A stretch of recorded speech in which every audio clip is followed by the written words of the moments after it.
निचोड़ के फेंक दो। क्या बोला? डर को फेंक दो। डर कभी भी किसी को सक्सेस नहीं देता है। डर से दो काम होते हैं, या तो आपको सक्सेस मिलती है या फिर आपको सक्सेस नहीं मिलती है। डर एक तो फायदा पहुंचाता है या एक लॉस पहुंचाता है। डर से आदमी भागता है दूर, और कुछ अच्छी चीजों को पकड़ने हैं तो आपको इस डर को फेंक दो कि आप पढ़ नहीं पाओगे। मैंने जो यहां पर बताया कि कैसे पढ़ना है, कैसे क्या करना है, वहां से स्टार्ट करो, यहां से स्टार्ट मत करो, नहीं तो डर लगते रहेगा, डर बढ़ते जाएगा और प्रॉब्लम क्रिएट होते जाएगा।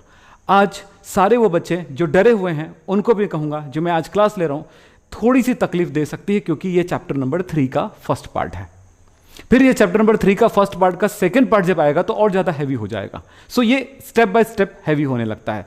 तो चलें, हम आज यही कह रहे हैं कि आप सब ने अपने अपने ऑप्शन चुन के बताए हैं और यही आपकी सक्सेस है। तो अब आप आगे चलिए, कम से कम इस वीडियो को लाइक कर दीजिए, ताकि आपको हम आगे इसी जोश के साथ, इसी तन मन और धन के साथ आपके साथ लगे रहें। कुछ लोगों को लगता है कि तन मन धन आपके साथ लगे हुए ना, तन मन धन।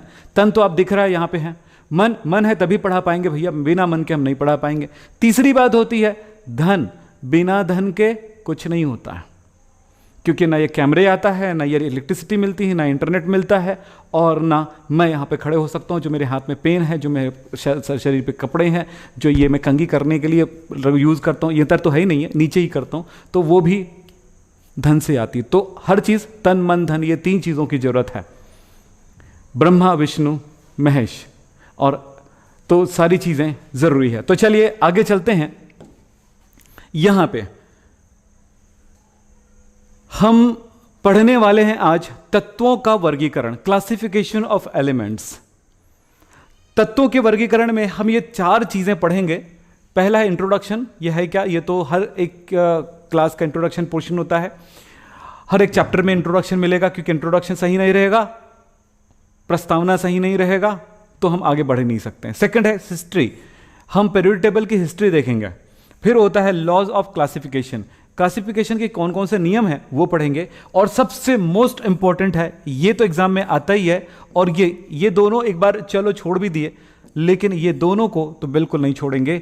ये दोनों ही क्लासिफिकेशन ऑफ एलिमेंट्स, ये आपके एग्जाम के लिए बहुत बढ़िया है, बहुत जरूरी है, और पीरियोडिक टेबल इसी के बेस पर बनता है। और साथ में फाइनल बात करेंगे पीरियोडिसिटी, जिसको हम कहते हैं आवर्ती गुण, आवर्तिता। ये क्या चीज है मैं इसके बारे में बातचीत करूंगा आगे जाकर के। आवर्तिता, इनके बारे में बातचीत करेंगे। तो ये सब कुछ इस चैप्टर के अंदर आने वाला है, जिसको मैं कुछ एक क्लासेस के अंदर आपको कराने वाला हूं। सो ध्यान दीजिएगा।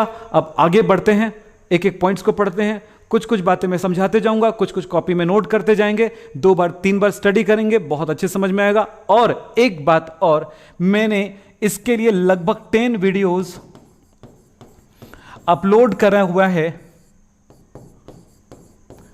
उस वीडियो को करना है आपको। और नेक्स्ट क्लास में जब आओगे, यानी कि परसों, आज कौन सा डे है?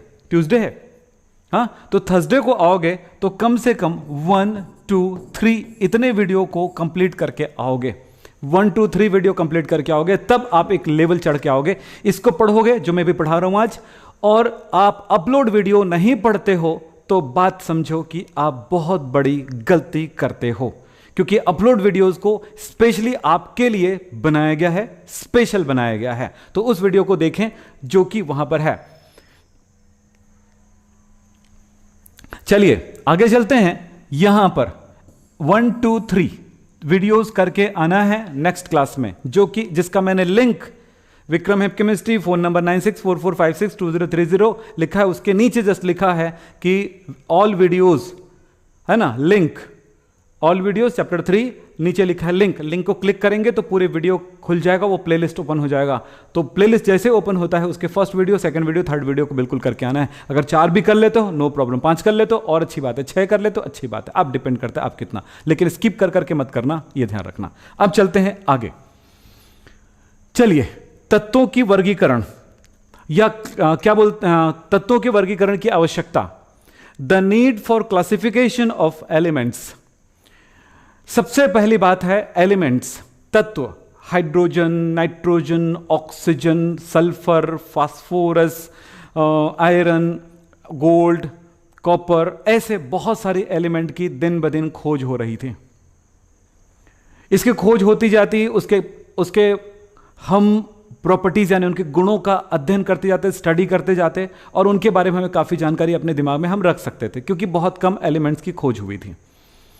जैसे जैसे एलिमेंट्स की खोज होती गई, जैसे जैसे जैसे जैसे जैसे डिस्कवर होती गई एलिमेंट्स, वैसे वैसे वैसे वैसे उस एलिमेंट्स के सारे प्रॉपर्टीज को याद रख पाना, क्योंकि याद इसलिए रखना है कि नई चीजों को निर्मित करना है, नई चीजों को बनाना है, नए नए उसके कंपाउंड बनते हैं, तो सभी चीजों को याद कर पाना तकलीफ हो गया था। तो जब हम सही तरह से उनको अरेंज कर दें गुणों के बेस पर, या किसी कोई भी एक प्रॉपर्टीज के बेस पर अगर एलिमेंट्स को अरेंज कर दें, तो उनको स्टडी करना बहुत आसान हो जाता है, या अध्ययन करना आसान हो जाता है। तो क्या हुआ, जब बहुत सारे एलिमेंट्स की खोज होने लगी, तो उनको हम एक टेबल के रूप में हमने अरेंज करना शुरू किया। और अरेंज करने के लिए कोई ऐसे नियम की खोज शुरू हुई कि हम किस बेस पर इसको अरेंज करें कि ये सारे एलिमेंट्स को हम याद भी रख सकेंगे आसानी से, और एक दूसरे के साथ उनके फिजिकल और केमिकल यानी कि भौतिक और रासायनिक गुणों के साथ उनको रिलेट कर पाएंगे। ऐसा कौन सा गुण है और क्या गुण होना चाहिए, क्या नियम होना चाहिए। इस तरह से आवर्त सारणी को, मतलब तत्वों को, सॉरी आवर्त सारणी वर्ड्स नहीं यूज करेंगे, तत्वों को अरेंज करने के लिए, व्यवस्थित करने के लिए, वर्गीकरण करने के लिए काफी खोज शुरू हुई। मैंने क्या कहा, जब बहुत सारे एलिमेंट्स आ गए तो उन एलिमेंट्स को पूरी तरह से याद रखने के लिए हमने उनको क्या किया, क्लासिफाई किया, वर्गीकरण किया। तो वर्गीकरण के लिए कौन कौन से नियम हमारे पास आते हैं और क्या इतिहास ने किस तरह के नियम दिए, उनको देखें। ऐतिहासिक रूप से कुछ नियम हमारे पास आए। आवर्त सारणी के विकास का इतिहास, brief history the development of periodic table. तो हमने एलिमेंट्स को क्लासिफाई किया और एक टेबल का निर्माण किया, पीरियड टेबल का निर्माण किया, आवर्त सारणी का निर्माण किया। ये क्या होते हैं, चलो, और किस तरह से हमने इनको क्या किया, आवर्त सारणी का, या यूं कह सकते हैं उनका क्या, कितने नियम आए, कौन कौन से नियम आए जो बहुत ज़्यादा इंपॉर्टेंट हुए हमारे समझ के लिए। तो देखें यहाँ पर सबसे पहले बात है, ऐसा नहीं कि यहीं से शुरुआत हुई, ऐसा नहीं है, इससे पहले भी शुरुआत हो चुकी थी एलिमेंट्स को क्लासिफाई करने की, लेकिन जो सक्सेसफुल जो रहा और एक तरह से जिनको लोग मानना भी शुरू कर दिए, तो इनमें से कुछ एक मैं यहाँ पर लिख रहा हूँ, 5 नियमों को बता रहा हूँ आपको, एक एक करके शॉर्ट में बताऊंगा, आप इनको समझने की कोशिश करेंगे। तो एक है डुबेराइनर का त्रिक रूल, डुबेराइनर्स ट्राइड। सेकंड है न्यूलैंड का अष्टक नियम, न्यूलैंड लॉ ऑफ ऑक्टेव। फिर इसके बाद है लोथर मेयर की अरेंजमेंट। उसके बाद है मेंडेलिव की आवर्त सारणी का नियम। फिर उसके बाद होता है मोसले यानी कि आधुनिक आवर्त सारणी, यानी Moseley's model period table, modern period table, ये पीरियोडिक लॉ कह सकते हैं। तो ये कुछ है, तो नाम याद रखेंगे, डुबराइनर, न्यूलैंड, ऑक्टेव रूल्स, ठीक है, या law of Octave, Lothar Meyer और मेंडेलिव और मोसले। मोसले को आज मोसले का जो आवर्त सारणी है या जो नियम है, जो लॉ है, वही सबसे ज़्यादा सक्सेसफुल है आज के डेट में। लेकिन ये ऐसा नहीं कि डायरेक्ट ये मिल गया, हमें बहुत सारे रूल्स की तरफ होकर जाना पड़ा। तो ये क्या है, मैं थोड़ी थोड़ी जानकारी दे रहा हूँ, और इसका डीप में जाने के लिए आपको मैं कहूँगा कि जो मैंने बात बोला ना, आपको वीडियो अपलोड करा हुआ है, उसमें से आप एक बार देखें और अपनी नोट्स भी बनाएं। तो शॉर्ट में हम बातचीत करेंगे और इसको समझने की भी आप कोशिश करेंगे। तो चलिए आगे बढ़ते हैं। सबसे पहले कौन सा देखने वाले हैं, डुबेराइनर का त्रिक नियम। मैं यहीं पर समझाऊंगा, आप ध्यान से सुनिएगा, पूरा हिंदी मीडियम वाले बच्चों के लिए एक स्पेशल, और इंग्लिश मीडियम वाले बच्चे अपने बुक से इस लॉ को एक बार आप देख लीजिएगा, ठीक है। मैं यहाँ पर डबल लिखने के लिए मेरे पास टाइम नहीं था, तो मैंने इस तरह से आपके लिए लिखा है। तो चलिए देखें एक बार, ठीक है, क्योंकि अक्सर ये होता है कि एक तरफ हिंदी और एक तरफ इंग्लिश लिखा रहता है, और उस तरह समझाता हूँ। तो आज मैं ये चाहूँगा कि हिंदी मीडियम वाले बच्चों को भी और इंग्लिश मीडियम वाले बच्चे कुछ बैठे हैं तो वो भी ध्यान रखिएगा, इसको आप एक बार समझने की कोशिश करिएगा। बिल्कुल ईजी है, एकदम आसानी से समझाने की कोशिश कर रहा हूँ, ध्यान से सुनिए। चलिए, डुबेराइनर का त्रिक नियम। त्रिक शब्द का मतलब होता है ट्राइड, मतलब 3, ठीक है। क्या है त्रिक, क्या है 3, यस 3। क्या हुआ, इस नियम को एक बार देख लेते हैं, फिर मैं आपको पूरी बात बताता हूं। क्या होता है, बहुत सारे एलिमेंट्स की खोज हो गई, तो ऐसा हुआ कि बहुत सारे एलिमेंट्स के जो प्रॉपर्टीज है, गुण हैं, लगभग समान गुणों वाले एलिमेंट्स भी नजर आए हमें। तो यहां पर कहा गया कि समान गुणों वाले एलिमेंट्स, और एक बात और पता चल गया था उस जमाने में भी कि एटॉमिक मास की जानकारी हो चुकी थी उस जमाने में। इस बात पे ध्यान देंगे, जिसको क्या कहते हैं, परमाणु भार। समान गुणों वाले तत्वों का हमने 3-3 का समूह बनाया। कितने एलिमेंट्स का? 3-3 एलिमेंट्स का समूह बनाया। सबसे कम से सबसे ज्यादा एटॉमिक मास वाले एलिमेंट्स को हमने एक ऑर्डर में रखा। यदि 3 एलिमेंट्स ए बी सी, ध्यान से सुनिएगा, आपस में आप क्या नहीं करेंगे, आपस में बिल्कुल चैटिंग नहीं करेंगे तो समझ में आएगा। जहां चैटिंग करेंगे तो आप समझ नहीं पाएंगे, ध्यान रखिएगा। खुशी, और नहीं तो फिर खुशी देखो, 2-3 बार मैंने देखा है आपने चैटिंग ऐसे किए हैं, इस तरह की चैटिंग कर रहे हो कि जो आपके लिए किसी काम का नहीं है। समीक्षा राज, जो बच्चे बेमतलब की कमेंट करेंगे, जो एजुकेशन से रिलेट नहीं करेगा या जो हमारी क्लास से रिलेट नहीं करेगा, उन बच्चों का आईडी हमने यहां पे ब्लॉक कर देने हैं। ध्यान समझेंगे इसमें, ठीक है? थोड़ा ध्यान रखेंगे। कोई भी बच्चा, ध्यान रखोगे, जो बच्चा, जैसे अभी आपने आपसे कहा कि बिल्कुल आप ध्यान से सुनिए तो आपको हर चीज समझ में आएगा, तो ये बात मैं कह रहा हूं। मनीष शर्मा, आप भी ध्यान रखो, ठीक है? तो पढ़ाई पे ध्यान दो, पढ़ाई करने आते हो तो पढ़ाई के लिए यहां बैठो। जी, सलमान खान लिखा है हैप्पी बॉयफ्रेंड डे। बंद कर दूं आपको सलमान? कर दूं?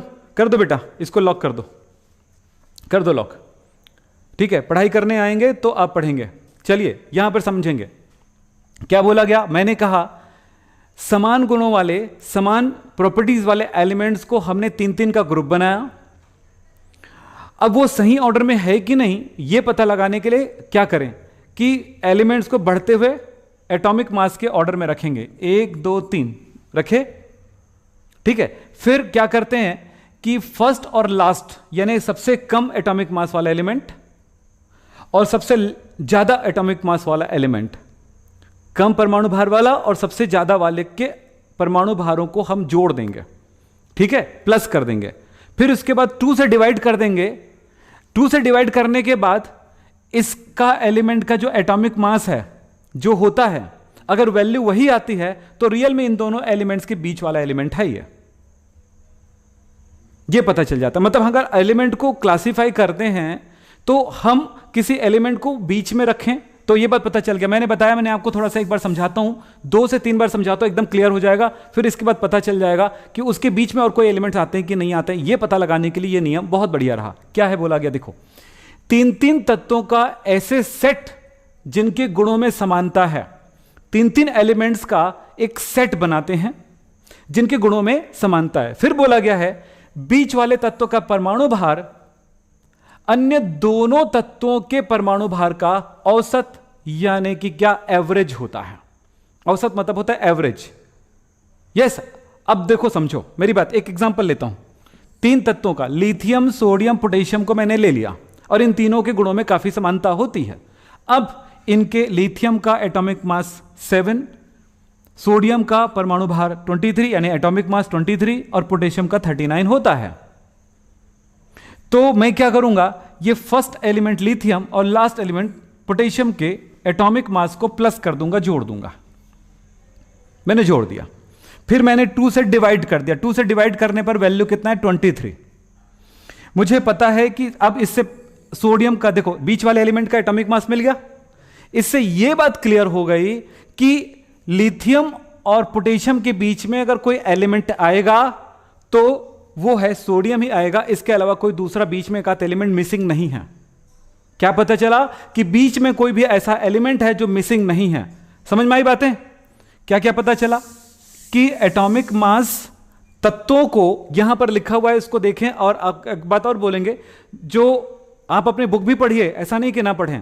मैंने क्या बताया, अगर एलिमेंट्स को 3-3 एलिमेंट्स के ग्रुप में हम बनाए रखें, 3 समान गुणों वाले एलिमेंट्स को एक साथ हम एक ग्रुप बनाते हैं, सेट बनाते हैं, 3-3 का सेट बनाते हैं, और सेट बनाने के बाद कम वाला और सबसे ज्यादा वाले एलिमेंट के एटॉमिक मास को प्लस कर देंगे और 2 से डिवाइड कर देंगे, तो बीच वाले एलिमेंट का एटॉमिक मास के आएगा, यानी कि एवरेज जो आएगा वो कितना आएगा, बीच वाले एलिमेंट का मीन आएगा, एवरेज आएगा, औसत आएगा।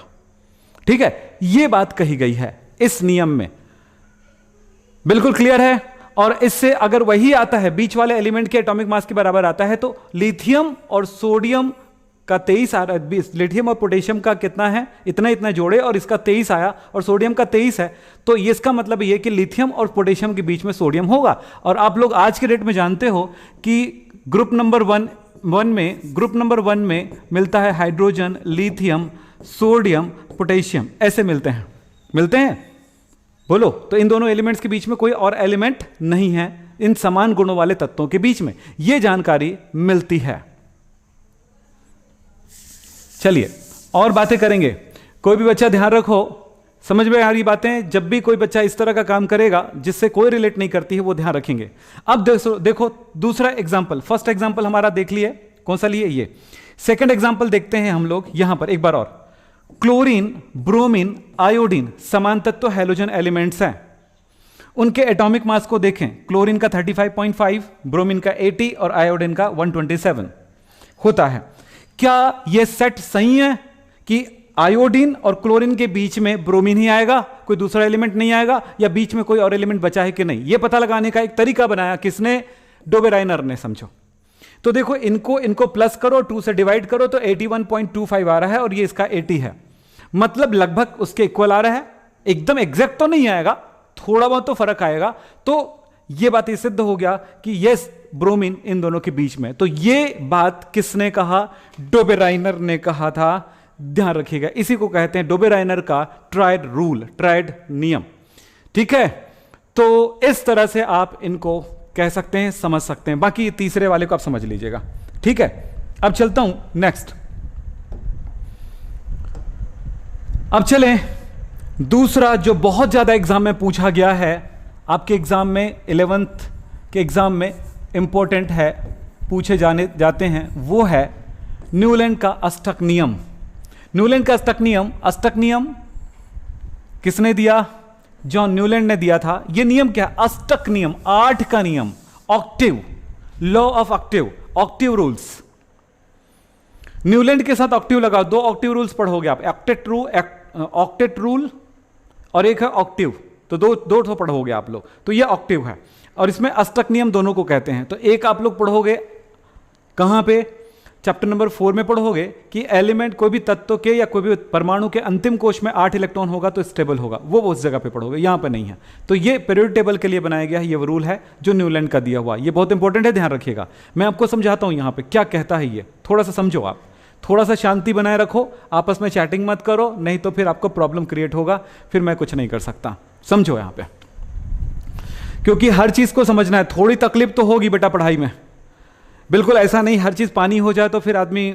ये कोई मनोरंजन का वीडियो नहीं है, मनोरंजन की क्लास नहीं है जहां पर मैं आपको परफॉर्म करूं, डांस करूं, गाने गाऊं या फिर कुछ और करूं, है ना, लव सीन या किसिंग सीन दूं, ऐसा जरूरी नहीं है। यहां पर जरूरी है कि आपको सीखना है, पढ़ना है, समझना है। ध्यान रखोगे आप बातें, ठीक है? क्योंकि उसमें क्या होता है, मजा आता है, लोग बैठ जाते हैं। ऐसी क्लासेस जिससे सीखना होता है वो लाइफ बनाती है, वो तो उसी टाइम खत्म हो जाएगा आपकी लाइफ, वहां पे कोई आगे रन नहीं करेगा। फ्यूचर के लिए होता है पढ़ाई, ध्यान रखेंगे। चलो, यदि तत्वों को, यहां पर क्या बोला गया, यदि तत्वों को बढ़ते हुए परमाणु भार के क्रम में रखें, यानी हमें जितनी एलिमेंट्स हमको उस टाइम खोज हो चुका था, उन एलिमेंट्स को हम ऑर्डर वाइज एटॉमिक मास के बढ़ते हुए ऑर्डर में हमने रखा, लाइन से अरेंज कर दिया। 1 2 3 1 2 3 4 5 6 7 8 9 10, ऐसे हमने एलिमेंट्स को क्या कर दिए, एलिमेंट्स को लाइन से रख दिए। मैं थोड़ा समझाता हूं आपको यहां से। A B C D E F G H I J K L, इस तरह से एलिमेंट्स को हमने एटॉमिक मास के बढ़ते हुए ऑर्डर में रखे। बेटा थोड़ा सा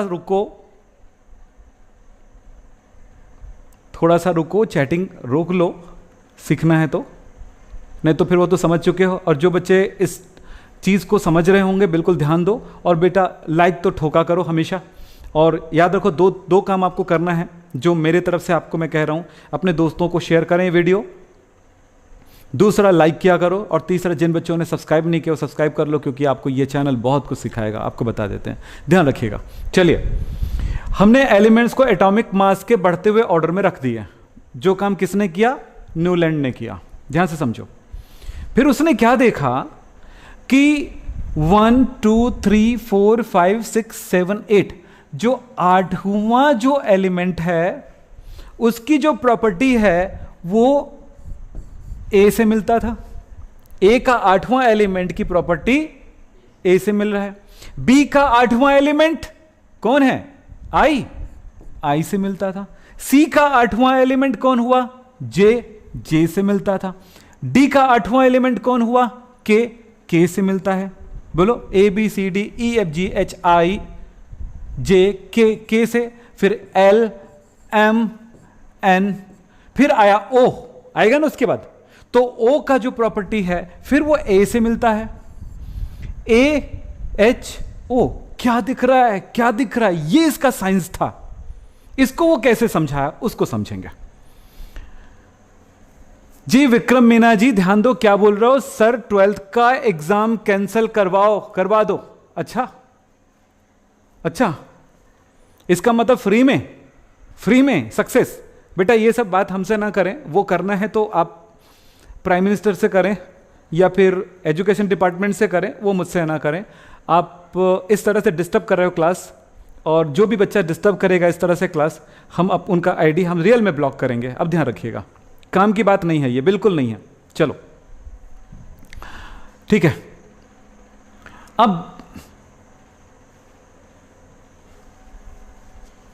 अब एक बच्चा पूछ रहा है कितने दिनों तक चलेगा? वाह, चलें आपस में बातचीत। चलो क्या बोल रहे हैं हम, ध्यान से सुनोगे। आपके कमेंट पढ़ेंगे लास्ट में, और लास्ट में आपसे कमेंट करेंगे, लास्ट में बात करेंगे, लास्ट में कमेंट करेंगे। बीच में ना करें तो बेटर रहेगा। और जो पढ़ने वाला बच्चा, हर पढ़ने वाला बच्चा एक काम करो, अपने जो चैट वाला पार्ट है ना अभी बंद कर दो, स्टॉप कर दो, नहीं तो फिर आप पढ़ नहीं पाओगे इन बेवकूफ़ लोगों के कारण। चैटिंग लास्ट में करो, ठीक है बेटा। चलो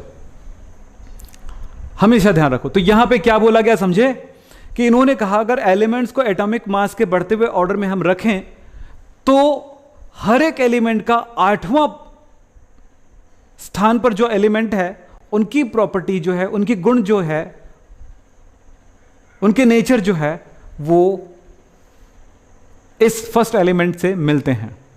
बिल्कुल उसी तरह से जैसे कि संगीत के जो स्वर होते हैं, सारे गामा पा धा नी सा, आपको पता है 3 नोट होता है ना, 3 स्वर होते हैं, निम्न स्वर, मध्यम स्वर और उच्च स्वर। वैसे बोलते हैं ना, नोट बोलते हो क्या उसको, है ना? क्या बोलते हो? स्केल। कौन सा स्केल? लो स्केल। तो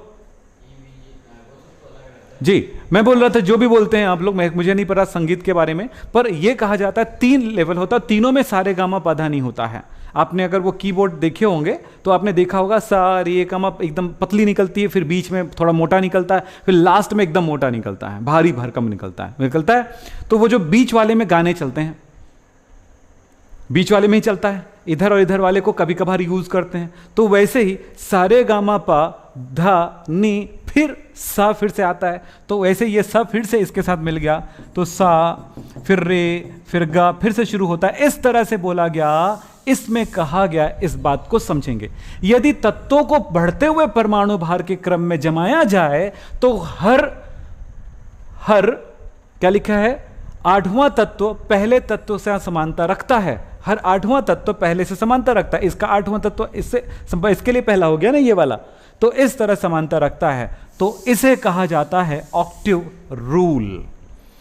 समझ में आ रही बातें? यही जबरदस्त सी बात है, इसको समझेंगे, बिल्कुल ध्यान से सुनिए, बिल्कुल आसान सी बातें हैं।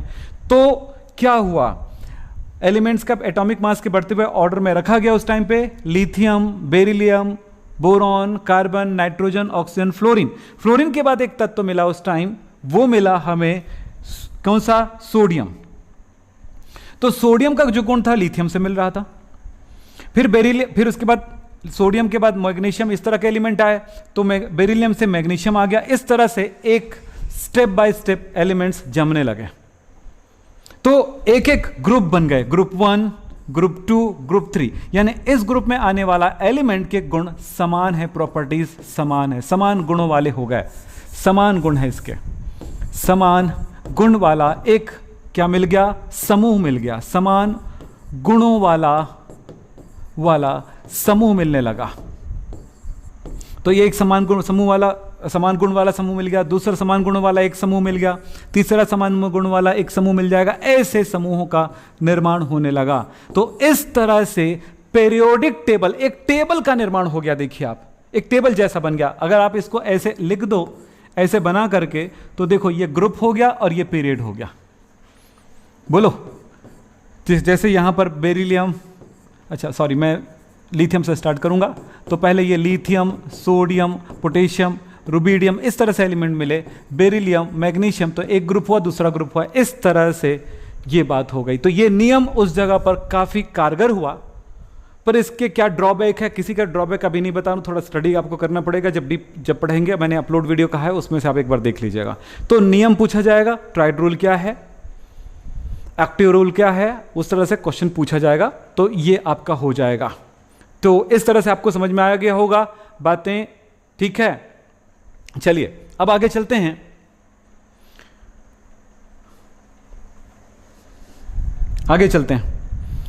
दूसरी बात ये कहें कि जो जो बातें अभी बताई गई है उनको आप अपनी कॉपी में नोट कर लीजिएगा और उसके एग्जाम्पल के साथ नोट कर लीजिएगा। एक एक बातें एकदम क्लियर आपको समझ में आने वाली है। अब एक और रूल है, उसको भी मैं आपको शॉर्ट में बताता हूं, समझोगे, ध्यान दो।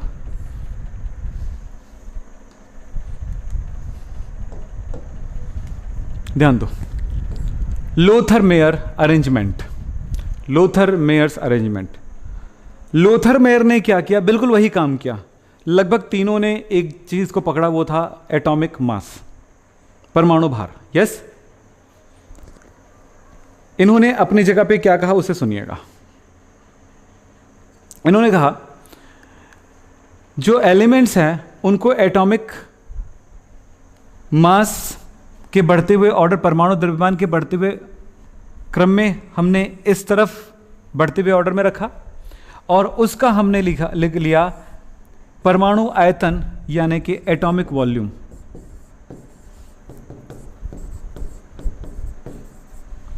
एटॉमिक वॉल्यूम क्या होता है, आपको सीधे से बात बता दे, परमाणु आयतन, परमाणु भार बटा घनत्व, यानी एलिमेंट का जो भी डेंसिटी होगा उनके साथ उनके एटॉमिक मास को क्या कर दें, डिवाइड कर दें, तो जो वैल्यू मिलेगी वो उसका एटॉमिक आयतन होता है, एटॉमिक वॉल्यूम होता है। ठीक है, तो एटॉमिक वॉल्यूम इस तरफ और परमाणु द्रव्यमान यानी एटॉमिक मास को किससे डिनोट करते हो, ए से, तो इस तरह से आगे की ओर रखते गए। तो उन्होंने ये देखा, ध्यान से सुनिएगा, एटॉमिक मास हर एक एलिमेंट का अपना होता है, तो इस तरह से अलग अलग एलिमेंट्स शुरू से आखिरी तक एलिमेंट्स को लेते चलते हैं। कम भार वाले एलिमेंट्स को हमने पहले रखा और एटॉमिक मास अगर ज़्यादा है तो ऊपर और एटॉमिक मास कम है तो नीचे। ठीक है, तो इस तरह से एक ग्राफ बना। यहाँ पे ध्यान दीजिएगा, मैं आपको एक स्टेप में इसको बड़ा करके दिखा रहा हूँ, थोड़ा सा धुंधला है पर आपको समझने की थोड़ी कोशिश करना है, क्योंकि मेरे पास इसका क्लियर फिगर वाला नहीं था, तो मैंने इसी को लाके आपके सामने दिखा रहा हूँ। तो क्या हुआ, एटॉमिक मास, परमाणु भार के बढ़ते हुए क्रम में, देखो परमाणु भार के बढ़ते हुए ऑर्डर में हमने इस तरफ चलते गए और एलिमेंट्स के एटॉमिक आयतन को हम के बेस पर, ये एटॉमिक मास है, सॉरी एटॉमिक वॉल्यूम है, परमाणु आयतन, और ये परमाणु भार के ऑर्डर में। लिथियम परमाणु भार कम है किसके तुलना में, बेरिलियम से, परमाणु भार कम है, तो थोड़े आगे चलेंगे तो बेरिलियम मिला, लेकिन उसका परमाणु आयतन कम है। तो इस तरह से ग्राफ बनते गया, इस तरह का ग्राफ मिला। ठीक है, इस तरह का जो ग्राफ मिला, इसमें जो बातें कही गई है मैं इसको एक बार आपको समझाता हूं, ध्यान से समझेंगे।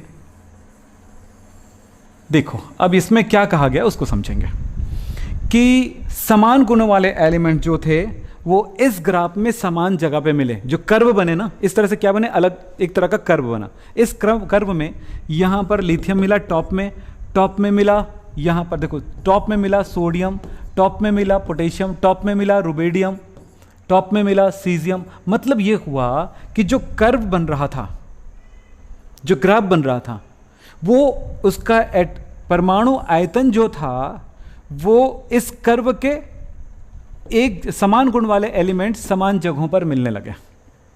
पर इस तरह स्टडी करना आसान नहीं था, ध्यान रखिएगा। फिर एक बात और हुआ यहां पर, और देखो कि नियॉन, जैसे ये सोडियम मिला, उसके इस साइड में ये नियॉन मिला, ठीक है। फिर इसी तरह से इसके इस देखो सोडियम के इस साइड नियॉन मिला, पोटेशियम के इस साइड क्या मिला, ऑर्गन मिला, ऑर्गन की खोज हो चुकी थी। तो फिर इसी तरह से इसमें यहां पर क्रिप्टॉन मिला।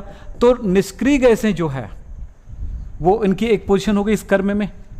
इसी तरह से देखो यहां पर बेरिलियम मिला, बेरिलियम, फिर मैग्नीशियम मिला, फिर यहां पर देखो मैग्नीशियम, कैल्शियम। तो ये कर्व का ये निचला स्तर, तो मतलब सबसे टॉप में क्या मिला, फर्स्ट ग्रुप के एलिमेंट, जिसको क्या बोलते हो, एल्कलाई मेटल्स, ठीक है, एल्कलाई मेटल्स।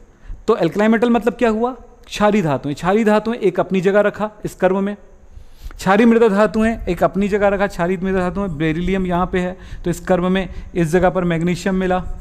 तो इस कर्व के हिसाब से इस जगह पे क्या मिलेगा, इसी के आसपास ये कैल्शियम, देखो ये नीचे गिरते हुए मिल रहा है ना, गिरते हुए ये मैग्नीशियम मिला, ये कैल्शियम मिला इस जगह पे, इस तरह से यहाँ पर गिरते हुए स्टांशियम मिला।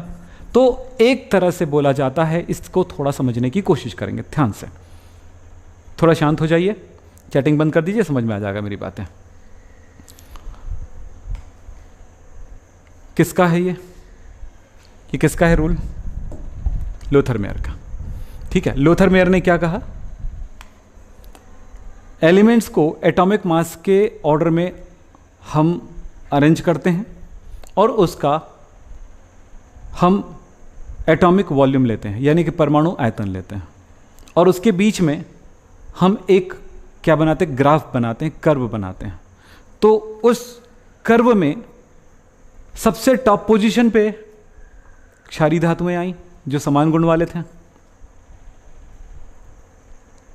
उसके थोड़े नीचे कौन मिला, थोड़े नीचे मिला बेरिलियम, यानी कि कर्व में एक समान स्थिति में आने वाले एलिमेंट के गुणों में समानता थी। क्या बोला गया, कर्व में समान गुण वाले, समान प्रॉपर्टी वाले जो एलिमेंट थी, समान क्या बोला, कर्व में समान स्थान पे आने वाले एलिमेंट्स की गुणों में समानता है, या समान गुण वाले एलिमेंट्स कर्व में समान स्थानों पर मिलने लगे। तो एक एक स्टेप में अगर इसको समझें तो कुछ ऐसे समझेंगे, एक स्टेप का कर्व यहां पर मिला, देखो यहां से देखो, मैं अगर स्टार्ट करूं तो एक स्टेप का कर्व हमको यहां मिला, दूसरा स्टेप का कर्व हमको यहां मिला, तीसरा स्टेप का कर्व हमको यहां मिला, फिर चौथा स्टेप का कर्व हमको यहां मिला। तो देखो एक एक स्टेप का कर्व मिलता है यहां पे, ठीक है, एक step, second step, third step, इस तरह से ये फर्स्ट स्टेप का। तो एक कर्व का एक पार्ट जो है इस जगह पर लिथियम समान गुण वाला इस जगह पर और समान गुण वाला इस जगह पर, इस तरह समझ सकते हैं। या कर्व को पूरा स्टेप लें तो एक स्टेप ये हो गया, ये दूसरा स्टेप हो गया, फिर इसको तीसरा, कोई भी एक स्टेप में अलग अलग पार्ट्स में हम मान सकते हैं।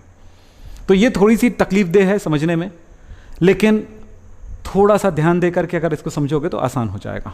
हमने क्या क्या समझा है आज की क्लास में, उनको एक बार देख लेते हैं, फिर ये काफ़ी आसान हो जाएगा आपके लिए।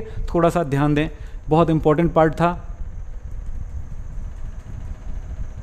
हम यहाँ पर बात कर रहे थे कि आवर्त सारणी क्यों ज़रूरत है, अभी बना नहीं है, अभी तो इसके बाद अब आवर्त सारणी बनाने के लिए आपको मेंडेलीव के जो आवर्त सारणी का लॉ है वो हमको देखने हैं। पहले इन 3 बातें करें। आवर्त सारणी इसलिए बनाने की ज़रूरत पड़ी क्योंकि बहुत सारे एलिमेंट्स आ गए, तो उनके रासायनिक और भौतिक गुणों में सभी एलिमेंट्स को याद करना, उनके भौतिक गुणों के साथ, रासायनिक गुणों के साथ, ये आसान नहीं था, बहुत कठिन हो गया था। और उनके बीच में आपस में रिलेशनशिप अगर पता चल जाए तो एक एलिमेंट्स के बारे में जानकारी होगी तो दूसरे एलिमेंट्स के बारे में कुछ अनुमान तो लगा सकते हैं यदि उनको क्लासीफाई कर दिया गया तो। चलो, ये इसलिए वर्गीकरण की बहुत ज़रूरत थी क्योंकि उनको याद रखना है, सीधी सी बात है। सारे एलिमेंट्स को याद रखने के लिए, गुणों के साथ याद रखने के लिए उनका क्लासिफिकेशन जरूरी था। इसके लिए काफ़ी प्रयास हुए। सबसे पहला प्रयास यहाँ पर दिखाई दे रहा है आपको, कौन सा, वो था डोबेराइनर का त्रिक नियम, डोबेराइनर्स ट्राइड, सेकंड न्यूलैंड का अष्टक नियम, और तीसरा लोथर मेयर की व्यवस्था। और उसके बाद अगला आता है मेंडेलीव की आवर्त सारणी का नियम, और उसके बाद आता है मोसले का मेंडल आवर्त सारणी का नियम। तो हमने 3 के बारे में बातचीत किया क्योंकि ये 3 जो है आपको ऐतिहासिक रूप से एक इतिहास में ले जाता है, एक हिस्ट्री में ले जाता है। इन तीनों पे थोड़ी प्रैक्टिस कर लीजिए, क्योंकि अगले 2 के लिए हमें लंबी छलांग लगाने हैं, लंबे लंबे बातें करना है कि आवर्त सारणी का नियम क्या है, फिर इस नियम में इसके बेस पर उन्होंने आवर्त सारणी यानी कि पीरियड टेबल कैसे बनाया, और उसके बाद इनकी क्या खास बातें हैं, मतलब इसकी क्या विशेषताएं हैं, और ये क्या हमारा उपयोग है, इनके बारे में बातचीत करेंगे। तो इनके वीडियोस मैंने कहा कि इसके लिए मैंने नीचे लिंक दे दिए हैं, वहाँ से आप देखोगे। दूसरी बात है कि डोबेरायनर का त्रिक नियम क्या है, इसके लिए बोला गया है, इसको समझेंगे। एलिमेंट्स को 3-3 मतलब परमाणु भार के बढ़ते हुए ऑर्डर में अगर एलिमेंट को अरेंज कर दें, तो उस अरेंजमेंट के साथ तत्वों के परमाणु भार के बढ़ते हुए ऑर्डर में अगर एलिमेंट्स को अरेंज कर दें, तो उन एलिमेंट्स के बीच में कोई और नया तत्व आएगा कि नहीं आएगा, इसकी जानकारी मिल जाती है। तो हर 3 एलिमेंट्स को ले लें, 1, 2, 3 तीनों एलिमेंट्स का ले लें, और पहले और तीसरे एलिमेंट के एटॉमिक मास को जोड़ लें और 2 से डिवाइड कर दें, तो बीच का मिल जाएगा। फिर इसी तरह से, तो इसका मतलब ये हुआ कि हम कुछ ऐसा भी कर सकते हैं, समान गुणों वाले एलिमेंट्स का 3-3 बोले ना, समान गुणों वाले 3-3 एलिमेंट्स का एक सेट बनाते हैं, और उसके कम और ज़्यादा वाले एलिमेंट्स के एटॉमिक मास को जोड़ करके 2 से डिवाइड कर देंगे, यानी कि उसका औसत निकाल लेंगे, तो बीच वाले एलिमेंट का एटॉमिक मास मिल जाएगा।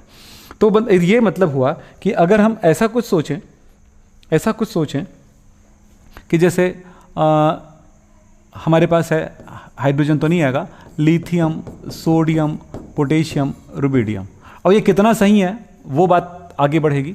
तो इन 3 का सेट बनाए, फिर इन 3 का सेट बनाए, फिर अगले 3 का सेट बनाए, ऐसे बना बना के देखा गया। तो ये शुरुआती तौर पे कम एलिमेंट्स था जिस टाइम पे, उस टाइम पर तो सही था, लेकिन जैसे जैसे नए एलिमेंट्स की खोज होने लगी, बड़े एलिमेंट्स की भी खोज होने लगी, तो फिर ये जो रूल था उसमें कुछ डिफेक्ट नजर आए और इस नियम को छोड़ दिया गया। तो लेकिन चलिए, शुरुआत तो कम से कम अच्छी रही। आगे चलते हैं। न्यूलैंड का स्टक नियम आपको समझ में आ गया होगा। अगर एलिमेंट्स को बढ़ते हुए एटॉमिक मास के ऑर्डर में रखा जाए, तो हर एक एलिमेंट का से जो 8वां एलिमेंट आता है, उसका गुण पहले एलिमेंट के गुणों से समानता रखती जाती है। अगला हर स्टेप में ऐसा हो रहा था। तो इसे हम कहते हैं अस्टक नियम, जो कि बिल्कुल संगीत के से रिलेट करके बोला गया है। तो आखिरी में इन्होंने एक बढ़िया सा लाइन कह दिया कि बिल्कुल ये कहा कि जैसे संगीत में 8वां स्वर मिलता है पहले स्वर से, बिल्कुल उसी प्रकार से एलिमेंट के भी गुण मिलते हैं। तो मैंने कहा शुरुआत के एलिमेंट्स में तो सही है, लेकिन जब एलिमेंट्स और भी बहुत नए आने लगे तो ये बात क्या हो गई, खोज होने लगी, तो ये भी रूल जो है इसमें डिफेक्ट्स पता चला और इसमें कुछ कमियां नज़र आई, तो ये भी हट गया ये रूल। फिर उसके बाद आपका उससे ज़्यादा बेहतर हो गया हमारा ये वाला रूल। कौन सा? ये था लोथर मेयर का अरेंजमेंट। लेकिन ये ग्राफ के साथ तो सही है, पर इसको स्टडी कर पाना, समझ पाना हर किसी की बात नहीं है। तो इन्होंने क्या कहा कि एटॉमिक वॉल्यूम और एटॉमिक मास के बीच एक ग्राफ खींचा गया, और उस ग्राफ में जो कर्व मिलते हैं, तो कर्व का समान जगह पर जो जो एलिमेंट्स आते हैं, उन गुणों की जो फिजिकल एंड केमिकल प्रॉपर्टीज लगभग समान होती है, इन गुणों में समानता रखती है, तो उनको एक ग्रुप में माना जाएगा, उसको एक वर्ग में माना जाएगा, एक समूह में माना जाएगा, ये बोला गया। ठीक है, तो 3 नियमों को हमने देखा है, और आप सबको ये कहेंगे कि इन सब के साथ आप स्टडी करें। 11th वाले बच्चे जो 10 से 11 जा रहे हैं, उन बच्चों के लिए तो बहुत बड़ी सर दर्द होता है पढ़ाई, क्योंकि उनको ये लगता है कि बिल्कुल जैसे 10th में पढ़ के या रट के निकाले हैं, बिल्कुल वैसे ही पढ़ना है। तो ये मत सोचो, ये सोचोगे तो आपके लिए ज़्यादा गलत होगा, और थोड़ी अपने बारे में थोड़ी गलत सोच लोगे। मैंने क्या कहा, ध्यान से सुनिए। 10th से 11 जाने वाले बच्चों के दिमाग में एक ही बात रहता है कि यार 10th में इतना अच्छा मार्क्स आते थे, इतने अच्छे समझ पाते थे, अब 11th में क्यों नहीं समझ पाते हैं। तो रीज़न ये है कि 10th की पढ़ाई और 11th की पढ़ाई में बहुत फ़र्क है। 10th की बुक अगर NCERT की बुक उठाया जाए तो एक जैसा नज़र आता है, लेकिन जब उसको एक्सप्लेन करने वाली बुक उठाया जाए तो बहुत भारी हो जाता है, और कंटेंट्स जो है वो बहुत भारी हो जाता है, उनकी जो टॉपिक है बहुत भारी हो जाता है, उनकी गहराई में जाना पड़ता है, उनको समझना पड़ता है, उनको सीखना पड़ता है और उनको सॉल्व करना पड़ता है, उनको प्रैक्टिस करना पड़ता है। यानी 10th की पढ़ाई से कम आपको मेहनत, ज़्यादा तो नहीं कहूँगा, 3 से 5 गुना ज़्यादा मेहनत करने की आवश्यकता होती है। कल तक जिसको याद करते थे, सिर्फ रट्टा मारते थे, अब उसको सीखना और समझना पड़ेगा। तो ये 11th की क्लास है, तो हमने यही कहेंगे 10th से जो 11th जा रहे हैं उन बच्चों को थोड़ा ध्यान रखें, आप अपनी पढ़ाई को उसी तरह से मत माने जैसे कि 10th तक किए थे। या 10th में हायर मार्क्स मिल गया तो ये मत सोचें कि हम बिल्कुल वैसे ही पढ़ेंगे। अब सोचो कि अब सीखना पड़ेगा, अच्छे से सीखना पड़ेगा, तब जाकर के क्वेश्चन सॉल्व होगा। और कठिनाई की बात है तो कुछ भी कठिन नहीं होता यदि हम सही तरह से पढ़ें, सही ऑर्डर में पढ़ें। जैसा कि मैंने हर वीडियो में कहा है कि सही ऑर्डर क्या है पढ़ने का, प्री बेसिक केमिस्ट्री क्लास है, वहाँ से वीडियो खोल के देखिए, वहाँ से सीखना शुरू करिए, कॉपी में नोट करिए और उसको स्टडी करिए। अब आपको क्या कहना है वो बताइए। सर ये चैप्टर हो गया है मेरा, ओके वेरी गुड, बहुत बढ़िया। और रोहित कह रहे हैं कि सर एनसीईआरटी का भी क्वेश्चन कराएं, ओके। मैं पेड कोर्स में तो एनसीईआरटी के क्वेश्चन कराता हूं, लेकिन यहां पर बच्चे जिस दिन एनसीईआरटी का क्वेश्चन कराने लगूंगा बेटा, उस दिन तुम लोग रहोगे नहीं तो क्या मतलब? आप रहोगे? कितने बच्चे रहेंगे बताओ तो, चलो देखते हैं कितने बच्चे रहेंगे। और वो बच्चे लाइक करें हमारी क्लास में, बताएं कितने बच्चे रहेंगे जो एनसीईआरटी के क्वेश्चन को सॉल्व करने के लिए बैठेंगे। मैं उनको सॉल्व करवाऊंगा एनसीईआरटी क्वेश्चन को, तो वो मेरे क्लास में व्यूज आएंगे या वो देखेंगे और अपनी कॉपी में नोट करेंगे। बताइए कितने बच्चे रहेंगे, पहले ये बताइए। जो रहेंगे वो लिखो, यस लिखो, Y Y Y Y Y Y Y. चलो कितने बच्चे रहेंगे मैं देखता हूं। एनसीईआरटी का क्वेश्चन कराऊंगा, परसेंटेज मैं पोलिंग करा दूंगा कल कि एनसीईआरटी के क्वेश्चंस को पूरा कराने पर कितने बच्चे हमारी क्लास देखने वाले हैं और अपने फायदे उठाने वाले हैं, देखते हैं। शर्मा जी बातचीत पढ़ाई का करो, इधर उधर की बात करोगे, यहां पर देखने वाले हैं कि कटाक से ब्लॉक कर देते हैं। चलिए हाँ, हम तो वेरी गुड, हम देखेंगे, वेरी गुड, तो बिल्कुल करा देंगे। एक बात और, आज की क्लास जो पढ़ाया गया है बिल्कुल आप ध्यान से समझोगे तो एक एक चीजें समझ में आएंगी। अन्यथा मैं आपको चैलेंज करता हूं, आप जहां भी समझते हो इतनी क्लियर से तो समझ में आएगा नहीं। आपको भी चैलेंज करता हूं गुरुजी, ठीक है? कितने? हाँ जी। अब बताओ क्या आज की क्लास समझ में आई? नहीं तो एक बार और वीडियो देखना, बिल्कुल क्लियर समझ में आ जाएगा। और इससे ज़्यादा कुछ नहीं बोलूँगा। दोबारा देखना है, नोट करना है, थोड़ा सोचने की कोशिश करना, थोड़ा समझने की कोशिश करना, बुक खोलना। ये नहीं कि कोई भी चीज़ ऐसे मैंने खाने का दिया, मुंह में डाले, अंदर चला गया, ऐसा नहीं होता भैया। पढ़ाई ऐसा नहीं होता बिल्कुल। अगर ऐसी अगर आपकी धारणा होगी, ऐसी अगर आपकी सोच होगी तो आप खतरे में पड़ जाओगे। लाइक कर दो यार, लाइक से मेरा पेट नहीं भरता है, लेकिन लाइक से ये चैनल ग्रो करता है। लाइक से आपकी इच्छा पता चलती है, लाइक से आप चाहते हो, पता चलता है कि आप और चाहते हो ऐसी क्लासेस जो कंटिन्यू हो, ये पता चलता है। चलिए, यस, ठीक है। तो और कुछ बात कहना है तो कह दो, किसी को और कुछ?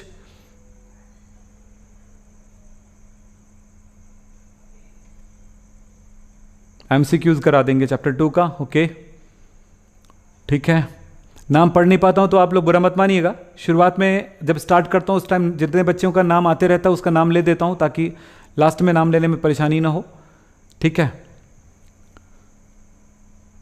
तो चलिए, आज तो बोल रहे थे कि बॉयफ्रेंड डे है, तो आप सबको मुबारक हो बॉयफ्रेंड डे।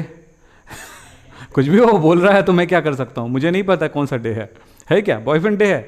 देख मेरा बेटा भी बैठा हुआ है, वो बता रहे कि बॉयफ्रेंड डे नहीं है, तो आप खुद ही बॉयफ्रेंड डे मनाओ अपने गांव में, अपने शहर में, है ना, और गर्लफ्रेंड बनाओ। आप सबको मुबारक हो, ठीक है? और क्या बोलेंगे यार, बच्चे ऐसे ही हैं तो क्या कर सकते हैं। हाँ जी, पढ़ने वाले बच्चे बनो बेटा, बॉयफ्रेंड डे और गर्लफ्रेंड डे नहीं मनाते, है ना। उसकी जगह पे study day, chemistry day, physics day, है ना, ऐसा मनाओ। अब ये मेरे कहने से थोड़ी मनाओगे, आप बॉयफ्रेंड डे मनाओगे। चलिए, गर्लफ्रेंड डे है कल, तो आप सबको हैप्पी गर्लफ्रेंड डे। और पढ़ाई करते हैं आगे। हाँ चलिए, ठीक है, थैंक यू अनुज। हाँ, ऋषि, ओके, ऋषभ, ऋतिक, हेमंत, शर्मा, राहुल, अभिषेक, नेहा, क्या क्या नाम है, सब बोल रहा हूँ, दिख नहीं रहा है मुझे। हाँ, अभिषेक, धनंजय, निहाल, धर्मेश, एफ एम क्या लिखा हुआ था, लवकुश, लवेश नाम था क्या? अंकित, अंकित, ओके, अजय, ऋषभ, नेहा। कुछ बच्चे बोलते हैं सर मेरा नाम नहीं लेते हो, वो दिखता नहीं है तो कैसे ले सकते, जो जिनका नाम दिख जाता है मैं बोल देता हूँ बेटा। तो ठीक है, तो आज की ये क्लास यहाँ पे समाप्त करते हैं। नमस्कार, धन्यवाद, थैंक यू, फिर मिलेंगे नेक्स्ट डे। तब तक के लिए अलविदा, गुड नाइट।